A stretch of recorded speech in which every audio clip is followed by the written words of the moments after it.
Quédense en casa y no abran la puerta a extraños. No es por un asesino suelto ni por un desastre natural, es por algo peor. Redadas migratorias masivas que están cazando trabajadores latinos en pleno campo californiano. Bajo órdenes del gobierno de Trump, comunidades enteras viven aterradas, como si estuvieran en zona de guerra. Lo que está pasando parece sacado de una película de terror. Perris, una ciudad de apenas 83,000 habitantes en el condado de Riverside, se ha convertido en el epicentro de una ofensiva federal que, según sus propios habitantes, recuerda más a una persecución sistemática que a una operación de seguridad. El 78% de su población es de origen hispano y muchos de ellos trabajan en la agricultura. El problema, esa ocupación, su ubicación y hasta su apariencia física se han convertido ahora en factores de riesgo, porque así lo dijo, sin rodeos, Tom Homan, el llamado zar de la frontera de la era Trump, en una entrevista. No se necesita causa probable, solo una sospecha razonable. ¿Y qué constituye una sospecha razonable para ICE? Homan fue aún más claro. Su ubicación, su ocupación, su apariencia física, sus acciones. Es decir, trabajar en el campo, lucir hispano, caminar por zonas agrícolas, puede bastar para que te detengan, te interroguen y te deporten. El miedo ya no está en los titulares, está en las calles, está en las granjas, está en las casas donde madres, padres y abuelos cierran cortinas en pleno día por temor a que un vehículo blanco sin placas se estacione afuera. Flor es una madre mexicana, con permiso de trabajo agrícola, que se levanta cada día antes del amanecer para recolectar fresas en Oxnard, pero ya no sabe si volverá a casa. Me duele en el alma que cada vez que salgo mis hijas me digan: «Mami, ten cuidado, te pueden atrapar y mandar a México».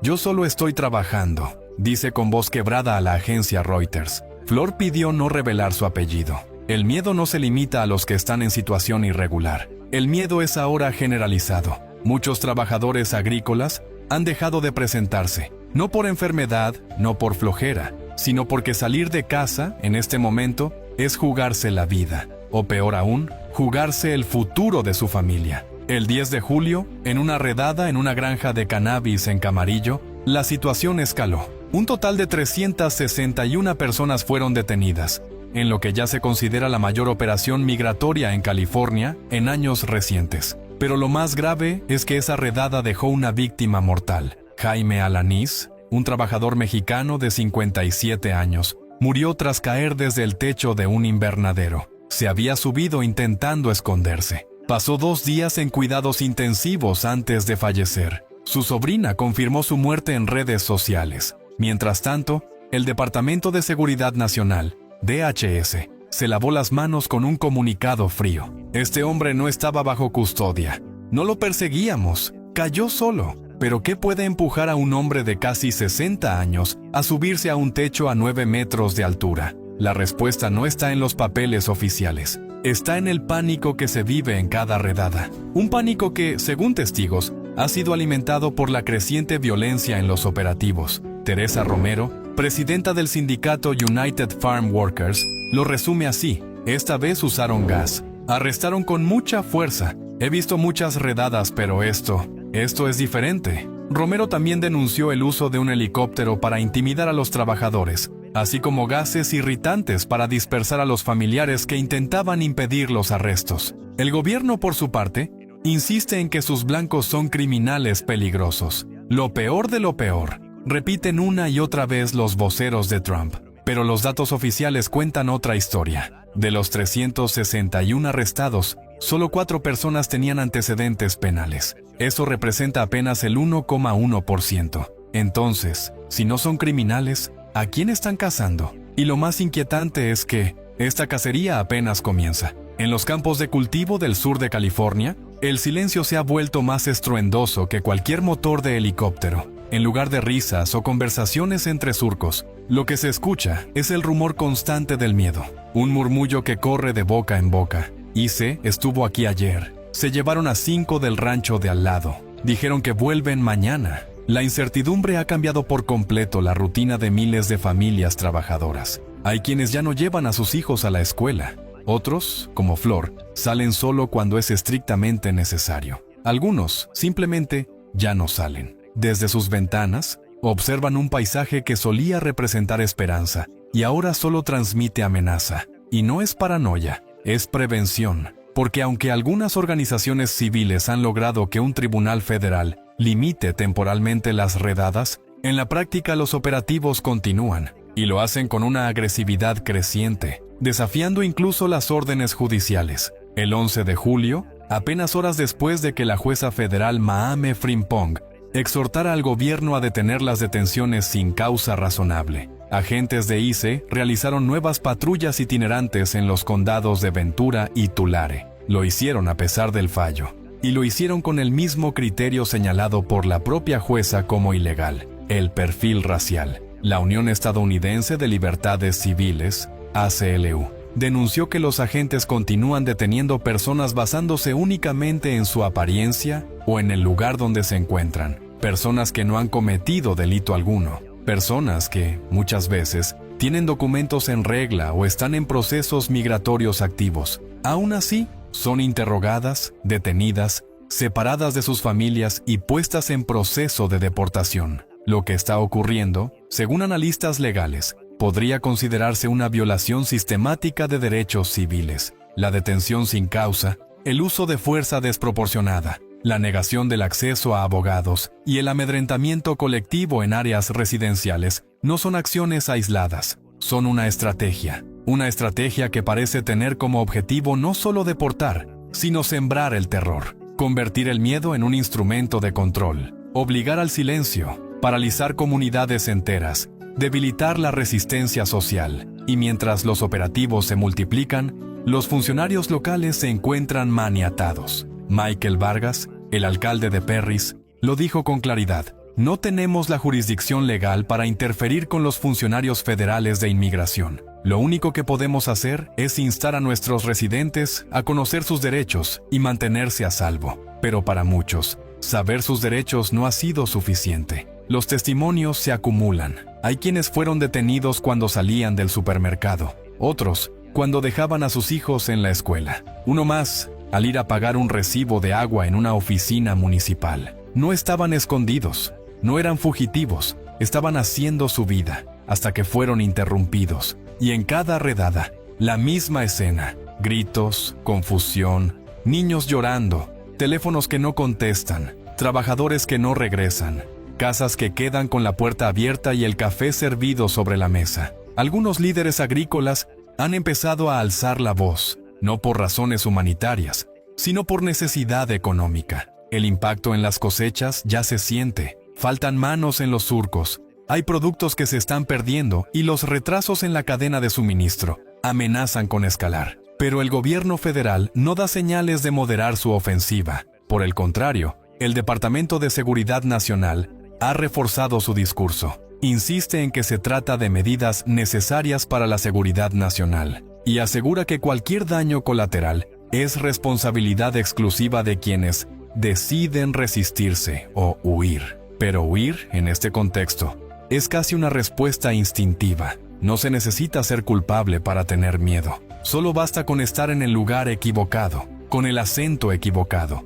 en el momento en que una camioneta blanca sin identificación dobla la esquina. Y mientras tanto, comunidades como la de Flor siguen contando los días, esperando no saber de quién será la próxima casa vacía, la próxima cama sin ocupar, el siguiente nombre que desaparezca del registro escolar. Porque para muchos de ellos, la pregunta ya no es si vendrán, la pregunta es ¿cuándo? La incertidumbre ha calado tan hondo que incluso quienes tienen residencia legal o permisos vigentes sienten que están en peligro. La línea entre documentado e indocumentado parece haberse desdibujado, y la confianza en el sistema migratorio se desploma con cada operativo ejecutado sin transparencia, sin supervisión y sin rendición de cuentas. Flor no es la única que siente que todo puede cambiar en un segundo. María Teresa, una trabajadora con visa H-2A para labores agrícolas, fue detenida durante un control en un camino rural. Mostró sus papeles,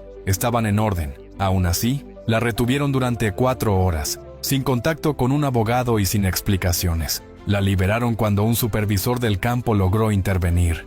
Nadie le pidió disculpas. Historias como la suya abundan. Cada día aparecen nuevas denuncias sobre detenciones arbitrarias, interrogatorios intimidantes y traslados express hacia centros de detención alejados de cualquier familiar. En muchos casos, los detenidos no pueden comunicarse con nadie durante días, y cuando finalmente lo hacen, ya están en ruta hacia su deportación. Las organizaciones defensoras de derechos humanos advierten que estamos ante una operación de limpieza migratoria silenciosa, una que no necesita armas largas ni tanques para sembrar terror.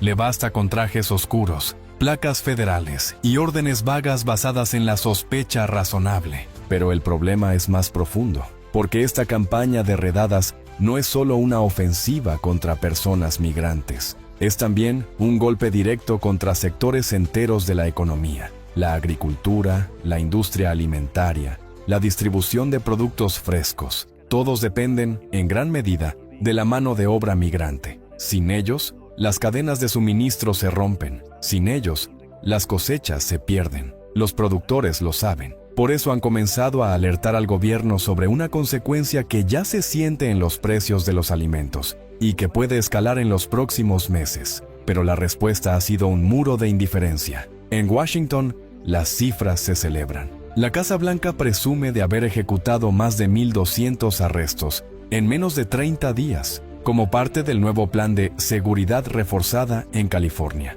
Lo llaman una victoria para la ley. Lo presentan como un logro de orden público. Pero detrás de cada número hay una familia rota, un niño que no entiende por qué su madre no volvió, un patrón que ve su campo vacío, una comunidad que se llena de ausencias. Y mientras los altos funcionarios defienden su postura en ruedas de prensa, sobre el terreno las escenas hablan por sí solas. En algunas comunidades ya no se celebra misa dominical con normalidad. Las escuelas han reportado ausencias masivas. Incluso los pequeños negocios latinos, panaderías, mercados, puestos de comida, han reducido horarios o cerrado por completo. El efecto es devastador, no solo en lo económico, sino en lo psicológico. La ansiedad se ha vuelto rutina, el estrés es colectivo, y el mensaje parece claro: nadie está realmente a salvo. Ni siquiera los niños han quedado fuera del radar. Según reportes no confirmados oficialmente, en al menos 3 operativos hubo menores presentes durante las detenciones. Algunos fueron testigos de cómo sus padres eran esposados, otros separados momentáneamente mientras se determinaba su estatus migratorio. Y aunque las autoridades aseguran que se siguieron los protocolos, la realidad es que estos eventos dejan cicatrices difíciles de borrar. Lo más alarmante, sin embargo, es la forma en que la narrativa oficial ha intentado justificarlo todo. Voceros del Departamento de Seguridad Nacional repiten una y otra vez que los operativos se centran en criminales peligrosos. Pero los propios registros internos contradicen esa versión. De los 1,200 detenidos durante el último mes, apenas el 2% tenía antecedentes graves. El resto eran trabajadores, padres de familia, jóvenes sin historial criminal alguno. Entonces, si el objetivo no es la seguridad, ¿cuál es? ¿Qué propósito hay en desgarrar comunidades, paralizar economías y criminalizar la apariencia? A medida que aumentan los testimonios, las denuncias y las tragedias personales, una verdad incómoda comienza a imponerse. Esto no es un esfuerzo por aplicar la ley, es una maquinaria diseñada para infundir miedo. Y la gran pregunta es, ¿hasta dónde están dispuestos a llegar? La tensión ha alcanzado tal punto que incluso quienes apoyaban políticas migratorias estrictas comienzan a preguntarse si se ha cruzado una línea. En California, alcaldes, legisladores y líderes comunitarios exigen respuestas. ¿Quién da las órdenes? ¿Quién supervisa los operativos? ¿Quién asume la responsabilidad cuando todo se sale de control? La muerte de Jaime Alaniz marcó un antes y un después. No fue un caso aislado, fue un símbolo. Un trabajador veterano, huyendo del miedo, que terminó perdiendo la vida en un intento desesperado por esconderse. Y aunque el Departamento de Seguridad Nacional insiste en que no estaba bajo persecución directa, los hechos hablan por sí solos. Su caída ocurrió durante un operativo, en medio de una granja cercada por agentes, con un helicóptero sobrevolando y vehículos rodeando el área. Las imágenes del invernadero vacío y el ataúd de Jaime en su casa en México circularon en redes sociales y medios latinos. Se convirtieron en un recordatorio brutal del costo humano de estas redadas, y al mismo tiempo, en una advertencia silenciosa. Esto puede pasarle a cualquiera. En paralelo, la criminalización del activismo ha comenzado a tomar forma. En las últimas semanas, defensores de derechos humanos han reportado seguimientos, interrogatorios y hasta amenazas por parte de autoridades federales. Una voluntaria que ofrecía asistencia legal a detenidos en el condado de Kern fue citada por ICE para verificación de identidad. Un pastor evangélico que organizaba reuniones informativas en Santa Paula fue interrogado sobre sus vínculos con grupos de resistencia. Organizaciones como ACLU, Human Rights Watch y Justice for Migrants han elevado sus denuncias a instancias federales y hasta a organismos internacionales. Lo que ocurre en California, aseguran, no es solo una crisis migratoria, es una crisis de derechos civiles orquestada desde el poder central. Aún así, el gobierno federal sigue firme en su discurso. Insiste en que los operativos continuarán, que no hay cambios previstos en los métodos ni en los criterios, y que quienes protestan defienden a ilegales que violan nuestras leyes. La retórica se endurece, el lenguaje se vuelve más beligerante. Vamos a limpiar estas zonas de delincuencia, dijo recientemente un portavoz del DHS en una entrevista. Pero, ¿delincuencia o simplemente presencia latina? Porque los números no mienten. La gran mayoría de los detenidos no tienen antecedentes. Trabajan en campos, en empaques, en cocinas, pagan impuestos, mantienen a sus hijos, participan en sus comunidades. Pero para las autoridades, todo eso se reduce a un dato: país de origen. En medio de este clima, algunas ciudades han empezado a tomar acciones por su cuenta. En Santa Ana, el Consejo Municipal aprobó una ordenanza que prohíbe el uso de fondos municipales para colaborar con ICE. En Watsonville, se están distribuyendo manuales en español sobre cómo actuar durante una redada. En Fresno, escuelas públicas han emitido comunicados prometiendo que no permitirán detenciones dentro de sus instalaciones.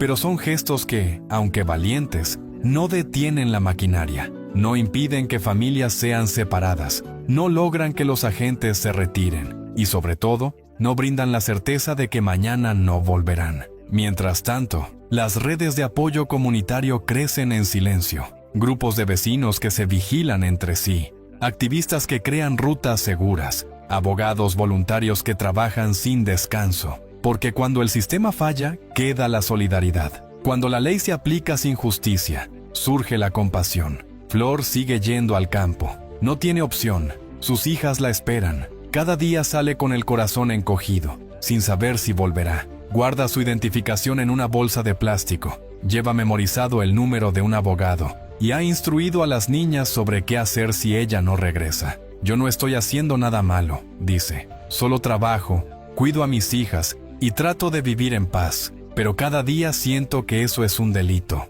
En muchas partes del país, la palabra redada evoca algo lejano. Para los habitantes del sur de California, es una amenaza constante. Y lo más escalofriante es que no hay aviso, no hay fecha, no hay defensa posible cuando el criterio de detención es simplemente existir. Las redadas de Trump han transformado comunidades enteras en campos minados. Donde antes había cosechas y familias, hoy hay miedo. Donde antes había trabajo, hoy hay persecución. Y mientras la maquinaria siga rodando, cada día puede ser el último para alguien más. Porque ya no se trata de cruzar la frontera, se trata de sobrevivir dentro de ella. Si llegaste hasta aquí, ya lo viste claro. Esto no es solo inmigración, es miedo, injusticia y una comunidad entera bajo asedio. Comenta, trabajar no debería dar miedo. Si crees que ningún ser humano merece ser perseguido por cómo se ve, dónde vive o en qué trabaja,